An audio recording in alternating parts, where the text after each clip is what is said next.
Have here, ballast valve. 41, fail to open alarm. In here, you will find here the alarm. Psalm 110490, alarm. BEB 41, no? Ballast system. 41, fail to open. Yun mga kaibigan. 41, tapos 28, fail to close and open. Yun, up. Yung balas, ang balas. Yun. Dito yung balas? Yung BEB 41 na yun, no? Naka-yellow siya. Oh. Naka-yellow. Dito kayo balas eh. Balas. Ano yun dyan? Mamaya na dyan pag ano. Dito kayo mga tapos mayroon ako sa mamaya na. Bago lang ako kapit masarap. Yun.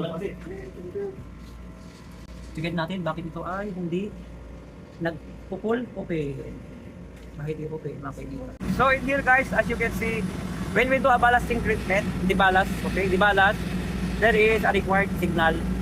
So in order for you to do a deballasting, the pump common must be green, okay.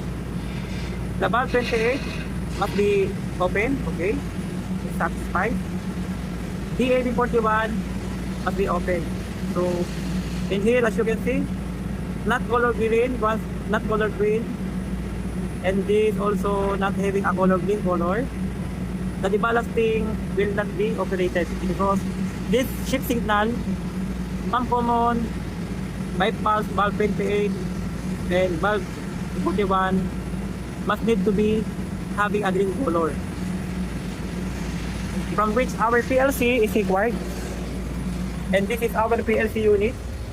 From there, you will find the input and the output. So if there is input, there is a program inside that gives an output signal to activate the relay 11 and 12 and 8 going on our ANU source. So from ANU source, going here, it will convey the signal on our auto neutralization unit. So for the meantime, we are just in the ANU unit. As you can see here, no water now. Okay, side. And we are checking why this dosing pump is not running. Okay. So guys, in here I have the DMH final drawing, and I found here the valve DAB41, from which it has a contact relay RV01 and RV02. So from here, you will find that when the 1114 of RV01, normally on this situation, when the contact 1114 is open, this will be open. When the contact is closed, it will indicate the closed indication. But we must need to satisfy the node 2 digital output module, okay, from which it has a channel number 4.1 and 4.2. We are going to trace where it is coming from, 4.1. But this output module requires an input module to give an output signal on 14B10 and 14B11. Okay, so normally we will have this signal coming on our BAB41 solenoid actuator valve bridge switch. So we are going to check it. As you can see here also, this signal PLC output will be activated and register the open and close once we make this command, the opening and close of the valve actuator. So we have here the open and close. So by simulation, we do the opening and closing command. This command is functioning well, no problem at all. So we are going to check the open and close indication down. Okay, so this is our 14B10, 14B11 on 41 and 42 on node number 2 module 0. So we are going to check this one. Then after, I'm going to check down here. Go into my actuator valve. As you can observe here, this is node number 2 with terminal 14B10 at 41 and 14B11 at 42. So this need to be have a signal from here 4.0 and 4.1. But here I don't have any light, so we'll check this one. Why C8 and C9 now have output on 4.0 and 4.1. Okay. And again, we have open and close. Open close. So this RVO2 and RVO1 will indicate the open and close. for the valve. But before it was indicated, we must need to open or close the valve actuator. So in here, I have the valve command. The valve now is open, so I'm going to hold the engine dome to close it. Engine dome, pasok! Darwin, pasok! Yes, Lord, go ahead. Sige, pakisarado kaibigan, DEB41. Yun, Okay, close DEB41. sasarado niya yan kaibigan. Sukatan ko ng voltahe nito kaibigan. Ayun, ang ilaw. Okay. Umilaw siya. Yeah. Pakita mo ultimate dito. Yan, nakikita kaibigan. I-on mo ulit daw. Sir. Open ulit. Okay, open ulit. Yun, pag open, ito naman ang ilaw. So, Okay. Standby sir, standby. ito hilal. Ah. Paki-close ulit. Close. Third engineer, pasok sir. Close ulit. Paki-close sir, paki-close. Okay, close. Yun, meron siyang 22 volts, mga kaibigan. 5, 6, 7, 8, 9, 10, 11, 12, 13, 14, 15, 16, 17, 18, 19, 20 seconds. Namatay. Okay. Close, tapos ulit lahat. Okay, red lahat. Okay, ready up. Sige, sabi mo. Paki-open ulit. Sir, paki-open ulit sir, paki-open ulit. Ito yung multimeter. Okay, open. Yun. Kita nyo kaibigan, yung relay na 73 at saka 74, iilaw, magkakaroon ng voltahe, no? 5, 6, 7, 8, 9, 10, 11, 12, 13, 14, 15, 16, 17, 18, 19, 20. Yun, 20 seconds mga kaibigan. Meron tayong note 2. Note 2. 41, 42. 41, kapag open at saka 43 pag close. Sige, check natin mga kaibigan kung iilaw. Okay, third, pasok. Yes, go ahead. Ano ang tapos mo dyan? Ilaw? Yes, dilaw pa rin. Sige nga, i-close mo nga bro. Okay, close. Dapat dyan, yung 41, 42, magkakaroon ng ilaw. 5, 6, 7, 8, 9, 10, 11, 12, 13, Okay, so close na. Tapos ulit lahat. red lahat. Tingnan natin ha. Bago ba yung kulay? Bago? Okay. Walang mas bago sa kulay. Open. Dapat ito mag-iilaw to eh. Wala eh. Wala siyang output dito eh. 41, 42. Wala, sabay daw. Hindi siya na-green, no? Wala. 7, 8, 9, 10, 11, 12, 13, 14. Wala. Wala. Yellow pa rin. Nasa ulit, ito na. Tapos yellow pa rin ang isa.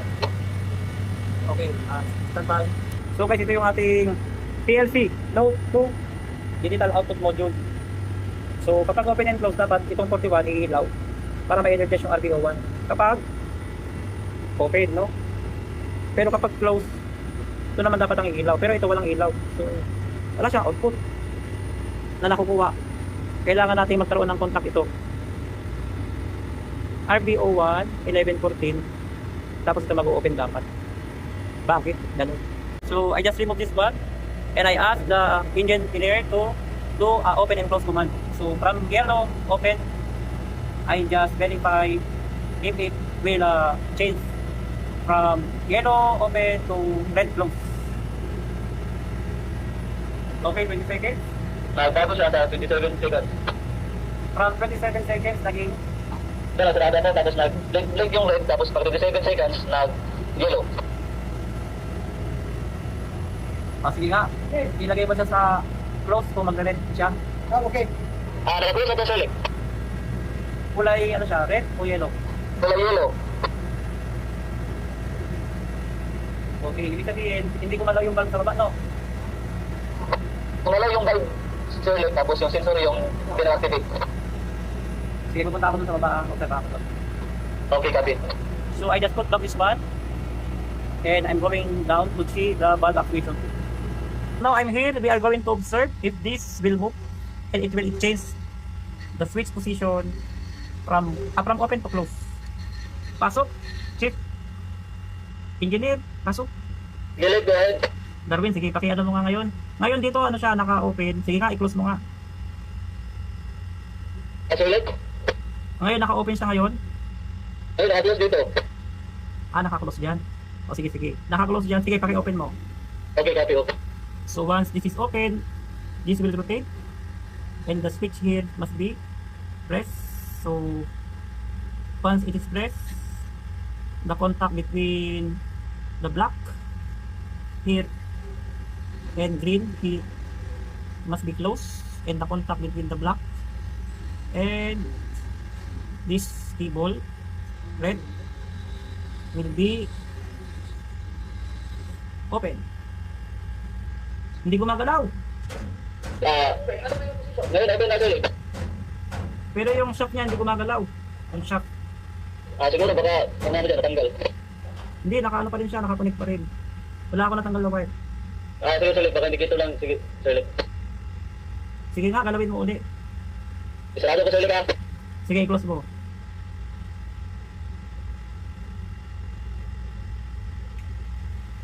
Yun, now it begins to move. Yun, kita niyo yung switch doon. Yun, okay. Yun, nag-release na yung switch ng aking dilaw.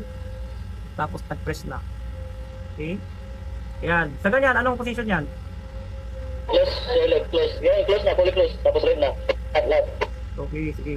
Nakaka-close, nag-rotate siya ng clockwise direction. Ang kanyang switch cam dito ay naka-press sa red. Dali tignan ko Ayun. So, in this condition, my friend, this is the switch here and the switch here is closed. This is closed, full, the other one. So guys, in here, the black common and the green is now closed, as you can see. Using my multi-tester, we can do this one. So, you can have the continuity from black to green. Okay, it's closed. And need to check the white and this white and the blue. This white and the blue, this one. So, it must need to be closed also. But here, the white and blue have 15.4 volts AC, meaning it is open. Measure DC voltage on it. The white, this is the blue, and this is the white.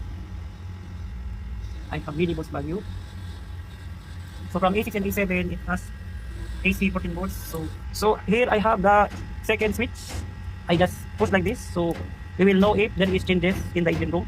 But according to the engine room, even this is pressed, meaning the white color wire here and the blue color wire here going on E6 and 7 is closed. On the engine room, the valve condition is having red. So we study this one, A2, A3, E6, E7. So this is our local operating panel. We will see the operation view. As you can see, valve AB41 for the ballast. Okay. Still shift signal is dark green, meaning the valve is closed. Yun. BAB41. Red. Red meaning close. Okay. In here, I just removed the wire, but nothing happened, so I'm going to put it back. And we make a simulation to open and close the valve. And look if this is moving or not. And measure the voltage on the cabinet terminal with CR73 and CR74 relay. Yun. So, tinanggal natin itong green, no? Yung red doon ay naging yellow. So, napakahalaga nitong black and green. Dapat mag-close yung terminal A2 at saka A3. Okay? So, sa ganyang status, naka-close tayo, tapos yung valve kulay red, tapos yung square kulay dilaw, tama? Tama. Okay. Close siya kapag naka-close yung contact na to. Pero yung contact ng black and green ay open. Pero ito naman ay naka-close. Itong contact na white and blue. So, mahalaga yung white and blue na yun. So, in here guys, we are going to do a wiring modification. I will put back this green to the A3, and then I will interchange this green color wire to the A4, because as per my analysis, the A3 and A4 is A3 for closing signal and A4 is the closing signal, and the terminal A2 and A1 must be common. Okay, I will check this one. Okay, paki-open. Open. Now, it will rotate to open. Walang galaw. Na, yellow. Ayaw niyang mag-open. Ayaw mag-open, no? Sir, open na, open. Open. Tapos anong kulay? Dilaw sir, dilaw siya, dilaw. Wala, hindi gumalaw yung motor dito. Hindi ko malo sir. Hindi gumalaw. Yun. So, mahalaga na ito ay nakakabit yung white and yellow dito, no? So guys, ilalagay natin itong yellow sa A4, no? Tapos yung white doon sa aking A5 para magkaroon ng contact. Pag ito pinumad ng open, gagalaw yung ating motor. So yan guys, no? Ilagay ko na yung white and yellow sa terminal A4. So, i-request natin sa engine na kanilang i-open ang valve. Okay, open mo nga, kaibigan. I-open mo, open. I-command mo ng open. Okay, comment ko rin ng open. Yun, balikin naman niya ng open, no?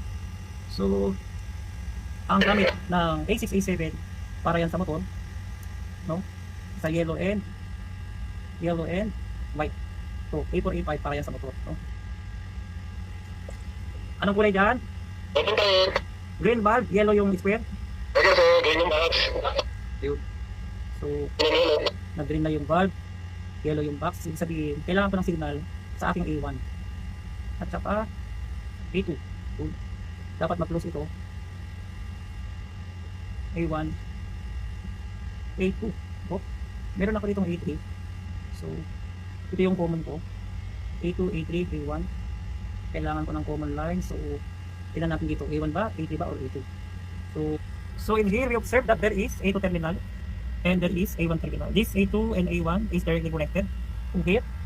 A2 and A1. And I have this cable and this cable. So, it seems that there is some mistakes while doing a wiring on it. So, I will going to use this one. Okay. Guys, in here, I just connected the 3 terminal wiring because as I found, there is some incorrect wiring on this box for the VAD41. So we can simulate it now. You just connect it here and I will pull the engine. Okay. Engine room, pasok. Right, direct. Bulb green, box green, open. Yes sir, like green ang dalawa, open. Okay. Sige nga, try mo siyang i-touch. I-close mo nga siya, i-close. Okay sir, let's try to close sir. Okay, now, once it is closed, I'm going to remove this cable. So, now the bulb is moving. And I'm going to interchange this cable because I put this as common. And I will check the engine room. Now, I just put this on the terminal number 3 here. You see? Red box, red bulb. Box, tapos yellow yung bulb. Red ang box, yellow ang bulb. Yes sir, yes sir. Yung bulb, red. Yellow sir, like yellow. Yung box, Red. this is our ballast water treatment monitoring local operating panel. So you have to press this one, operation view. And then from here, if you want to do ballasting, you must press this one. But once you press this one, there is a shift required. Tapos pang common, ayun, yun mo. Green, dapat dito mag-line green din. Inlet valve, RV1, green, dapat dito mag-green din. Bypass valve 28, dito, blank. Sabihin, kailangan nakasarado yan. Okay, no? Tapos, lahat ng blank, sabihin, dapat nakakasarado. Okay? So, ito lang yung requirement niya, dalawa lang. Common at saka yung valve RV1. Pag naka-open na yan, pwede ka na mag-balance. Pag di-balancing naman, dapat ito di-balance. Pang common, dapat naka-light green. B28, dapat naka-open. So, okay na yan. Hindi naka-open lang. Ito yung problema natin. Dapat maging light green yan. Yan yung ating dapat na matuwa. Yung bulb 28 na yan, ito yun. Sa ating system. So, kita mo naka-open. Yun, naka-open to. Ito yung bypass. Papasok yung tubig. Pag ganun. hindi na siya dadaan ng treatment, no? Pasok yung tubig pag ganun, treatment doon sarado. So yung tubig, diretso na dito. Papunta doon sa balat ng tangke. Sa balancing air, itong valve 28, sarado. Ang tubig, papasok dito. Papasok dito. Doon. Dapat yung valve na yan open. Yung dadaan siya ng treatment. Yung o kuryente siya niyan. Pag na-kuryente, papasok na doon. Papasok dito. Yan ang kaibahan ng balancing in. Ilalagay mo yung tubig from dagat or sea papunta sa tangke. Pag di-balancing naman, mula doon sa tangke ng ballast tank, papunta naman sa overboard. Okay, Chip. Sir, paki-open mo ulit. Open. Open. This is moving. As you can see.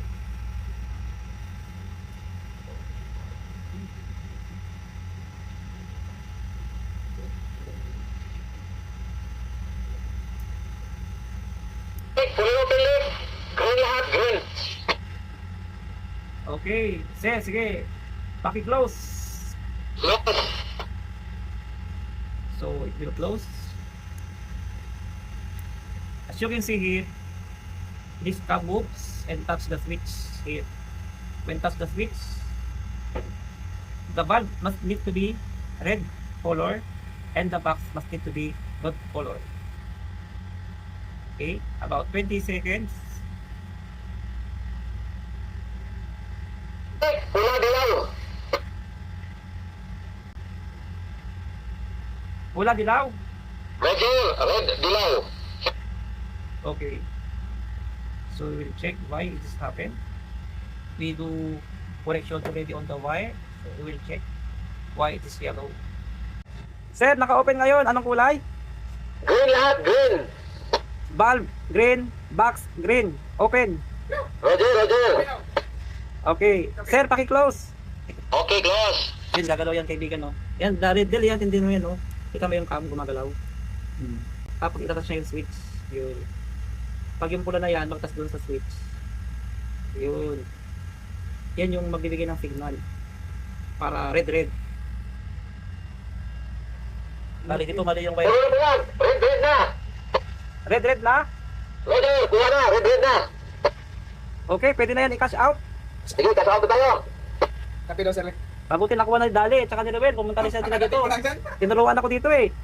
Yan o mga ano dyan. Ano magbumba tayo palabas? Wag mo na. Ano mo na. Iyan ko lang tong wire. Secure ko lang. Sige. Yun, mga guys. Ayan mga kaibigan, oh. Bali, ginamit kasi nila dito dati. Itong 1, 2, 3 na may masking tape. So, hindi nila ginamit yung isang wire dito. Ngayon, ginawa natin mga kaibigan. Ginamit natin siya as common. Tapos, dito meron tayong A1, A2, A3, A1. Connected doon sa aking A1. Yun. Punta dito, no? A1, A2, A3. Yun. Connected ang wiring. Gumana na ang aming valve AP41. Shout out dyan sa aking Shout out sa mga Jericho Rosales. Nabalitsis o taga-sandingan. So guys, ganun lang ang pag-troubleshoot ng ating valve 41 para sa ating ballasting, i-ballasting overboard valve ito, yung overboard valve. Now on the local panel, local operating panel, this di-ballast must need a ship required signal clear must be light green. So bypass 28 already green because it is already open. Pump common here and you have also here. We will call on the ship's office if this will make a green contact. Sir, sige na, paki-open mo yung ano side. D41 natin paki-open. D41, open. Open spot. We will count.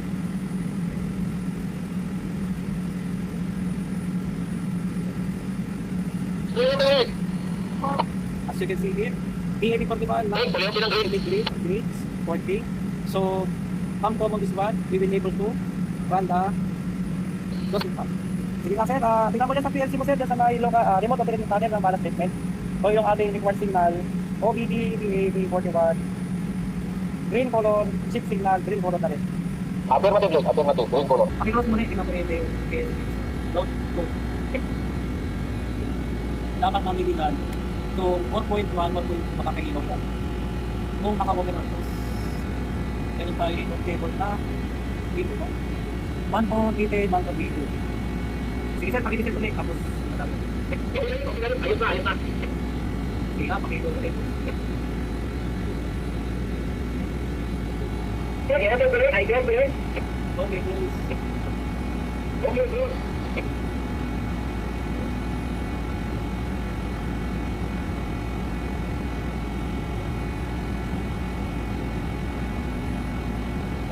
Okay, close. Red clean. Okay, ito na. Okay. Okay. I found the light is not illuminated. So, let me check out. This is our PLC unit we have. As you can see, we have not one here. Not all two. These are the wiring I found here on board. Very difficult to check because somebody removed some cable here. See? Remove. Here also remove. In here also remove. See? Plenty of wire has been removed. So, very difficult for us to check it if we have some trouble. So in this way, we do manage to operate our deballasting pump with valve VAB 41 with a fully open indication. To enhance your skills and knowledge as ETO or ETR on board ship or even engineers on ship, I do recommend to please attend on our technical trainings on calibrations as offered and made by Applied Calibration and Instrumentation System Incorporated, which was located at the Castro Pasig City. Thank you very much once again. God bless you all. Now the overboard BAB41 is having the open green. Okay, so this is the outboard coming from here and then going from B28.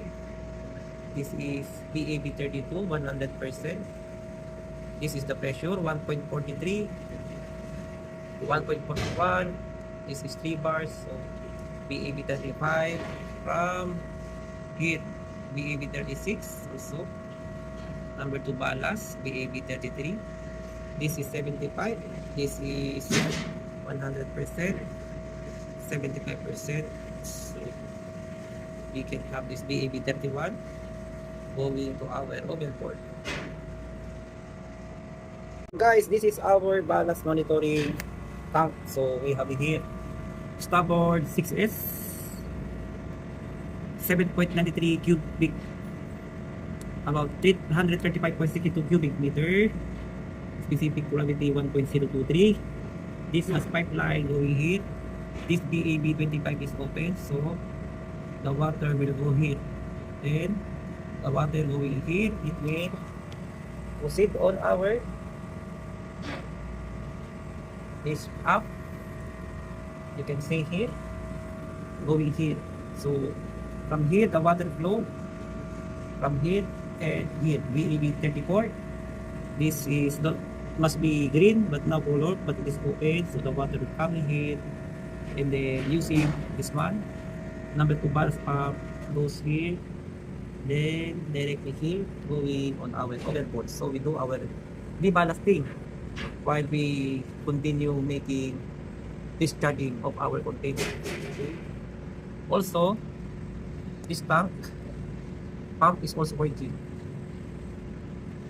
So the water coming here, this one coming out, also this one coming out here directly on the overboard. So we are using ballast number 1, ballast pump number 2. Good. As you can see here, we have this pump number 2 and we have this pump number 1. We can change the set point percentage here, 79. So this is a bypass valve. Then going here, we can change this one by changing here on our keyboard. So we can click here, we can put parameter 78, then enter, just click OK. So from 79 I reduce by 78. If you want to increase by 79, click here, press 79 and then enter. You can wish to change back 79. Okay, from 78 becomes 79. So the flow rate on our overboard will be increased.